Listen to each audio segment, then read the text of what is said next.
எப்போ இறந்தோம்னு யாருக்கா தெரியுமா? அது தெரியாத விஷயம்.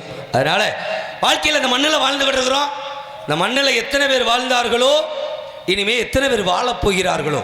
மண்ணாண்டவர் கோடி மனையாண்டவர் கோடி என்ற மாதிரி கொஞ்ச நாள் வாடகை வீடு மாதிரி இந்த மண்ணில் இருந்துட்டு நம்ம காலி பண்ணி போக வேண்டியதேன். அதுக்கெல்லாம் பார்த்தா நான் பெரிய ஆள், நீ பெரிய ஆள் அப்படின்னு நினச்சி வாழ்ந்துக்கிட்டு இருக்கோம். யாருக்கும் பெரிய ஆள் கிடையாது. ஏன்னா வருகின்ற பொழுது எதையுமே கொண்டு வரல, போகிற பொழுது எதையுமே கொண்டு போகிறது கிடையாது. கடைசியாக கூட வர்றது ரெண்டே ரெண்டு. ஒன்று நாம் செய்த பாவம், இன்னொன்று நம்ம செஞ்ச புண்ணியம். இதான் கடைசியாக கூட வரும். ஒரு மனுஷன் செத்தன்னைக்கு தெரிஞ்சுக்கலாம். எப்படின்னா இப்போ சொர்க்கத்துக்கு போகிறாரா நரகத்துக்கு போகிறாரா யாருக்கா தெரியுமா? நம்ம கண்ணில் பார்த்த கிடையாது.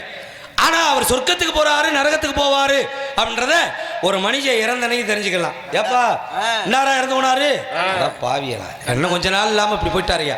எவ்வளோ ஒரு நல்ல மனுஷன், பொறுமையான ஆள், இந்த ஊருக்கு நல்லது பண்ணவர். இன்னும் இருந்திருந்தாருன்னா ஒரு கலையரங்கத்தை கொண்டு வந்திருப்பாரு, ஒரு பேருந்து கொண்டு வந்திருப்பாரு, ஒரு மண்டபத்தை கொண்டு வந்திருப்பாரு. இப்படி அதுக்கெல்லாம் வந்துருச்சியா அப்படின்னு சொன்னால் அவர் சொர்க்கத்துக்கு போகிறாருன்னு அர்த்தம். ஏப்பா இன்னாரா இறந்தவனையா, அவெல்லாம் 4 வருஷத்துக்கு முன்னாடியே சாக வேண்டியவனியா, இருந்து இந்த ஊரை கெடுத்து நாசம் பண்ணி எல்லாம் பண்ணி அப்படின்ட்டான்னா அதை பற்றி நம்ம தெரிஞ்சுக்கிற வேண்டியது.